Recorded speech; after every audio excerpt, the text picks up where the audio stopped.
Today, when I hung this door, I only used one screw in each hinge. Luckily enough, because there's a bit of a twist to this frame, like everything, the whole thing's sort of sitting like this and not this, and it actually leans this way, curves.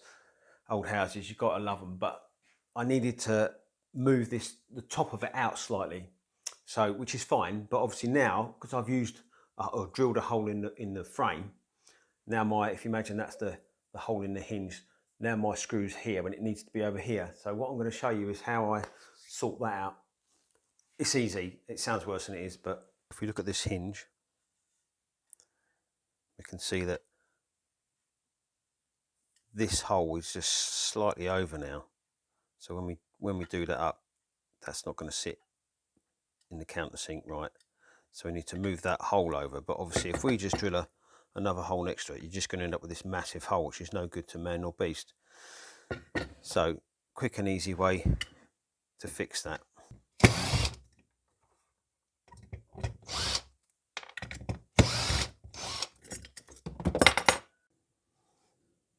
So this is our offending hole.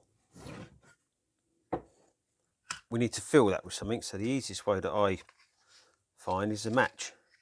Ideally you want a match that's a pretty tight fit, something you're going to have to hammer home because you don't want too much glue in there. Now the glue I'm going to use is basically CA glue, super glue. And all we need to do is fill that hole up.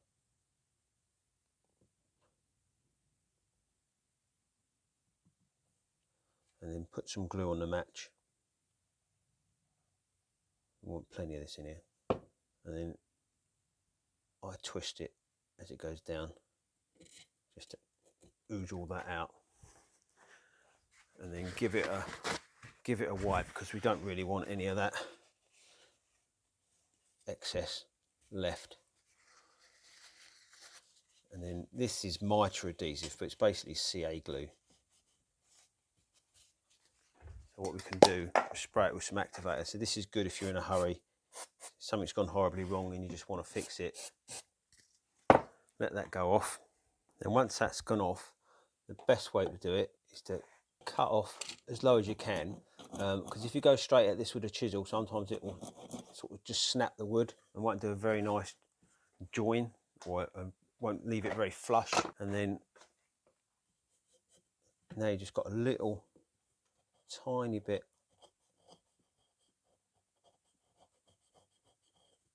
there we go. Now there's our hole filled, and because we've used a CA glue, it's gone off nice and quick. So if we now pop the hinge back on,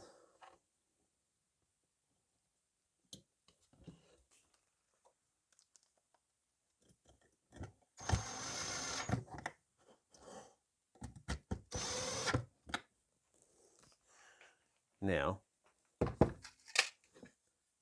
see we've filled that hole, and now we can re-drill it.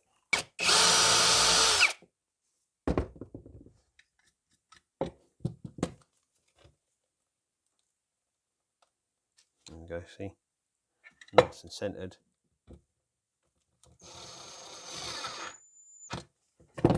That's it. So nice, quick, simple one. You can use wood glue. If I drill a random hole, it's exactly the same process. Just use your wood glue, and obviously it's going to take longer to go off. But again, there's our hole here.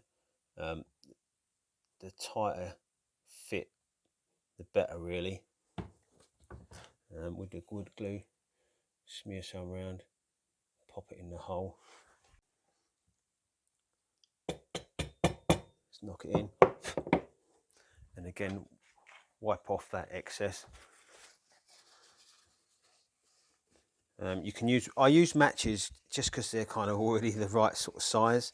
You can get different size matches. Obviously some of the longer ones are a lot thicker, so if you've got a bigger hole, obviously now with the wood glue it just takes longer to go off. But same thing again, cut it flush, finish it off with a chisel, re-drill your hole.